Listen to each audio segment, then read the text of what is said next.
Hello champs, welcome to Pi Academy. जैसे कि आप जानते हैं कि हम इलेक्ट्रोकेमिस्ट्री पढ़ रहे हैं। लास्ट क्लास में पढ़ा था इलेक्ट्रोड पोटेंशियल और उससे पहली क्लास में हमने गैल्वेनिक सेल को पढ़ा था। तो जो गैल्वेनिक सेल है वो फिजिबल है या नहीं है, यानी जो सेल आपने इतनी मेहनत से बनाई है वो ठीक से काम कर पाएगी या नहीं कर पाएगी, इसी चीज को चेक करने के लिए हमारे पास में गिब्स फ्री एनर्जी आती है। तो गिब्स फ्री एनर्जी एक ऐसा टूल है जो हमें बताएगा कि जो सेल या कोई भी सिस्टम या कोई भी रिएक्शन वो स्पॉन्टेनियस है या नहीं है। तो आइए शुरू करते हैं आज की क्लास। गिब्स फ्री एनर्जी की कहानी वो 11th क्लास से शुरू होती है। 11th क्लास में पढ़ा होगा कि जो सिस्टम या कोई रिएक्शन फिजिबल होता है उसको चेक करने के लिए हमारे पास में डिफरेंट टूल्स होते हैं, और सबसे भरोसेमंद सबसे अच्छा जो टूल है and that is known as Gibbs free energy. Gibbs free energy को हमने डिफाइन किया था कि negative of the useful work done, यानी कोई सिस्टम जो काम कर रहा है तो जितना उसने यूजफुल काम किया है उसका नेगेटिव ही होता है डेल्टा जी। मैंने आपसे ये बात कही कि अगर डेल्टा जी की मैं बात करूंगा तो आप बताओगे कि वो नेगेटिव होता है यूजफुल वर्क का। मतलब कोई सेल या कोई भी चीज जो वर्क कर रही है, यूजफुल वर्क कर रही है, उसका नेगेटिव ही हमारे पास में गिब्स फ्री एनर्जी होता है। अब इसी कॉन्सेप्ट को हमें सेल पे अप्लाई करना है। सेल जो वर्क करती है वो इलेक्ट्रिकल वर्क करती है ना। तो उसका मतलब ये हुआ कि सेल के लिए अगर मैं डेल्टा जी को डिफाइन करता हूं तो मैं कहूंगा कि नेगेटिव है और जो वर्क है वो मेरे पास में इलेक्ट्रिकल होगा। अब समझना है कि इलेक्ट्रिकल वर्क क्या होता है। देखो इलेक्ट्रिकल वर्क क्या है, आपने 10th क्लास में पोटेंशियल को पढ़ा होगा। पोटेंशियल क्या होता है? तो पोटेंशियल जो है वो वर्क डन है जो एक चार्ज को एक पॉइंट से दूसरे पॉइंट तक कैरी करने के लिए किया जाता है। ये फॉर्मूला आपने पढ़ा होगा कि electric potential equals to work done upon charge. इसी फॉर्मूले को अगर मैं यहाँ से वर्क डन की फॉर्म में मैंने इसको कन्वर्ट किया है तो this will become Q into V. Q यहाँ पर टोटल चार्ज है, वी यहाँ पर पोटेंशियल है।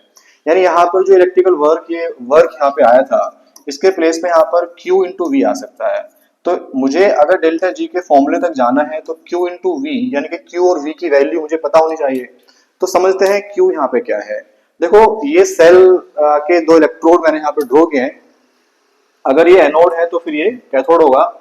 इनको एक वायर से हमने कनेक्ट कर दिया है। हमें पता होता है कि जब गैल्वेनिक सेल काम करती है तो इलेक्ट्रॉन का ट्रांसफर वो एनोड से कैथोड होता है। यानी यहाँ पर जो इलेक्ट्रॉन्स हैं वो एनोड से कैथोड की तरफ मूव कर रहे हैं। मैं अज्यूम किया कि यहाँ पर n मोल इलेक्ट्रॉन ट्रांसफर हो रहे हैं, ठीक है। तो Q की वैल्यू जो है वो हो जाएगा Ne, टोटल कितने इलेक्ट्रॉन ट्रांसफर हुए हैं, और ये इलेक्ट्रॉन जो हैं वो मोल्स में होंगे। जहां पे Q है वहां पर Ne आ सकता है। N का मतलब है number of moles of electron और E का मतलब है चार्ज ऑफ वन इलेक्ट्रॉन। अच्छा V यहाँ पर क्या होगा? V तो वोल्टेज है, और सेल के लिए जो जब मैं V को यहाँ पर रखूंगा तो वो E ऑफ सेल हो जाएगा। E of cell, E of cell का मतलब है कि सेल का EMF, जिसको हम एक तरह से वोल्टेज कह सकते हैं, ठीक है। डेल्टा G जो है हमारे पास में अभी तक जो है डिड्यूस हो चुका है इस फॉर्म में। अच्छा N का मतलब है कि N मोल मेरे पास में ट्रांसफर हुए थे। N मोल को मैंने लिखा है N इंटू 1 मोल, ओके। और E जो है वो इलेक्ट्रॉन का चार्ज होता है जिसकी वैल्यू भी लिखनी है आपको, दैट इज 1.6 इंटू 10 की पावर -19 कूलम। और E ऑफ सेल तो आपके पास सेम ही रहेगा ऐसे ही, ठीक है। अब अगर मैं पूछूं कि ये क्या है, ये 1 मोल इलेक्ट्रॉन का चार्ज है। 1 मोल का मतलब क्या होता है? Avogadro number. यानी यहाँ पर तो n ही रहा, 1 मोल को पार्टिकल की फॉर्म में मैंने एवोगाड्रो नंबर की फॉर्म में लिख लिया है, और इलेक्ट्रॉन का चार्ज मेरे पास सेम ही रहा। अब अगर मैं इन दोनों की मल्टीप्लाई करता हूं तो मुझे 1 मोल इलेक्ट्रॉन का चार्ज मिल जाएगा, ठीक है। ये E ऑफ सेल ही मेरे पास में रहेगा। और फाइनली देखोगे ये माइनस एन यहाँ पे है। इनको आपने सोल्व किया पूरा, एक वैल्यू मिलेगी आपको 96,500। हालांकि बुक्स में जो है उसको 96,487 कूलम लिखा है, बात एक ही है। आप यहाँ पर 96,500 कूलम भी यूज कर सकते हो। और यहाँ पर E ऑफ सेल, अच्छा ये जो चार्ज आया है ये तो 1 मोल इलेक्ट्रॉन का है, तो इसको हमने F मान लिया है। F एक कांस्टेंट है। N तो 1 मोल इलेक्ट्रॉन का चार्ज जो है वो F के इक्वल हमने अज्यूम किया, और F जो है वो यहाँ पर F मैंने एक वर्ड यूज किया है, ये कांस्टेंट है, that is called Faraday constant. तो अगर कोई पूछता है कि 1F की वैल्यू कितनी है तो आपको ये याद रखना है कि ये वैल्यू होती है, और इसका मतलब होता है कि चार्ज ऑफ 1 मोल इलेक्ट्रॉन। तो फाइनली जो हमें इक्वेशन मिली है डेल्टा जी की, जो कि हम न्यूमेरिकल्स को सोल्व करने में यूज करने वाले हैं, वो ये है delta G is equals to minus का NF E ऑफ सेल।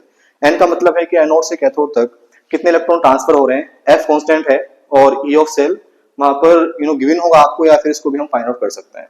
अच्छा, ये जो अभी हमने डेल्टा जी पढ़ा था वो नॉन स्टैंडर्ड कंडीशन पे है। अभी हम जो है आइडियल केस में जाते हैं और स्टैंडर्ड कंडीशन पे अप्लाई करते हैं इसी फॉर्मूले को। डेल्टा जी का जो फॉर्मूला था, स्टैंडर्ड कंडीशन पे अगर हम इसको ऑब्जर्व करेंगे तो डेल्टा जी बन जाएगा मेरे पास डेल्टा जी नॉट और माइनस का एन, एफ कांस्टेंट है, ई ऑफ सेल जो आपके पास में है ये बन जाएगा ई नॉट ऑफ सेल। यानी कि मेन फॉर्मूला जो हमें यूज करना है ज्यादातर केस में हमें इसको यूज करना है। E naught of cell, E naught of cell का की वैल्यू या तो गिवन होगी या आपको पता होता है कि E naught of cathode minus E naught of anode, यानी कि ये कैथोड और एनोड के एसआरपीज है ना। यहाँ से वैल्यू हम यहाँ पे रख सकते हैं और डेल्टा जी नॉट की वैल्यू आ जाएगी। ओके, अच्छा ये भी मैं बता चुका कि कैथोड और एनोड हम कैसे डिसाइड करते हैं। वो मटेरियल जिसका एसआरपी हाई होता है वो कैथोड की तरह काम कर रहा होता है, और वो मटेरियल जो जिसका एसआरपी लो गिवन है वो हम वहां पर एनोड की तरह वर्क करता है।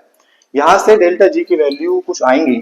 अगर डेल्टा जी नोट की वैल्यू यहाँ नेगेटिव आपको मिली है तो सेल जो आपने बनाई है वो स्पॉन्टेनियस है। स्पॉन्टेनियस का मतलब होता है वो सेल जो है वो फिजिबल है, खुद से काम करेगी अच्छे से। लेकिन अगर ऐसा है कि डेल्टा जी नोट की वैल्यू आपको वहां पॉजिटिव मिल रही है तो जो सेल बनी है वो नॉन स्पॉन्टेनियस है, मतलब वो अच्छे से काम नहीं करने वाली है, वो नॉन फिजिबल है। आप इसको ध्यान रखना। अभी यहाँ से क्वेश्चन आते हैं बोर्ड्स में भी, नीट में भी और जेई मेंस में भी। तो कुछ क्वेश्चन हम ट्राई कर लेते हैं। जैसे फर्स्ट क्वेश्चन है, एग्जाम्पल है एनसीईआरटी से, स्टैंडर्ड इलेक्ट्रोड पोटेंशियल दिया है डेनियल सेल का, यानी ये जो वैल्यू है ये ई नोट ऑफ सेल की वैल्यू है। आपसे क्या पूछा है, स्टैंडर्ड गिब्स फ्री एनर्जी पूछा है। मतलब इस क्वेश्चन में आपसे डेल्टा जी नोट की वैल्यू को उसने कैलकुलेट करने के लिए कहा है। डेल्टा जी नोट की वैल्यू का फॉर्मूला हमने आज बात हुई है, that is minus N F E naught of cell, है ना। अब एन क्या है कि कितने इलेक्ट्रॉन ट्रांसफर हो रहे हैं। देखो यहाँ जिंक यहाँ जीरो स्टेट में है, यहाँ पर +2 स्टेट में है, यानी 2 इलेक्ट्रॉन का ट्रांसफर हुआ है फ्रॉम एनोड टू कैथोड। तो एन की वैल्यू हो जाएगी यहाँ पे 2। एफ की वैल्यू मैं बता चुका 96,500, या फिर आप चाहो तो इसको 96,487 भी रख सकते हो कूलम में।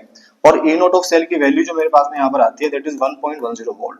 आपने इसको पूरे को सोल्व करना, जो भी आंसर आएगा वो माइनस में जाएगा और यहाँ पर जूल में आ जाएगा आंसर, है ना।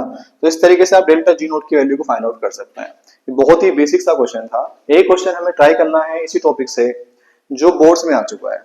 तो आइए मूव करते हैं नेक्स्ट क्वेश्चन की तरफ। ये 2019 में पूछा था एग्जाम में। एक रिएक्शन दी है आपको, जिंक जो है वो Ag2O के साथ रिएक्शन कर रहा है और जिंक के आयंस बन पा रहे हैं और Ag वहां पर डिपॉजिट हो रहा है, OH नेगेटिव का आयन बने हैं। आपसे डेल्टा जी नोट को फाइंड आउट करने के लिए कहा है। अच्छा, ई नोट दिया है, ये जिंक का एसआरपी है और ये Ag का एसआरपी है और 1F की वैल्यू 96,500। सेम क्वेश्चन है। तो यहाँ पर क्या होगा, delta G naught is equals to minus N F E naught of cell. यहाँ पर ई नोट ऑफ सेल आपको गिवन नहीं है, तो पहला काम वही है कि आप E naught of cell find out कर लें। ई नोट ऑफ सेल का फॉर्मूला होता है E naught of cathode minus E naught of anode. Cathode देखो ये वैल्यूज को आप थोड़ा सा ध्यान से ऑब्जर्व करो। पहले तो यहाँ पर जो है रिडक्शन होना चाहिए, Zn2 प्लस से Zn बन रहा है, Ag प्लस से Ag, मतलब ये दोनों वैल्यूज यहाँ एसआरपीज हैं। जो एसआरपी ज्यादा है वो कैथोड का काम करेगी। ये पॉजिटिव है, ये नेगेटिव है, तो ये वैल्यू हायर है, यानी Ag यहाँ पर कैथोड का काम कर रहा होगा। सो कैथोड पे ये वैल्यू आपको मिलती है दैट इज 0.80। यहाँ फॉर्मूले में माइनस था और वैल्यू में माइनस है, तो ये माइनस माइनस हो जाएगा प्लस, और इसकी वैल्यू जो है वो है 0.76। आपने इन दोनों को सोल्व किया तो ये 1.56 वोल्ट के आसपास आएगा, जो कि ई नोट ऑफ सेल की वैल्यू आपको मिली है।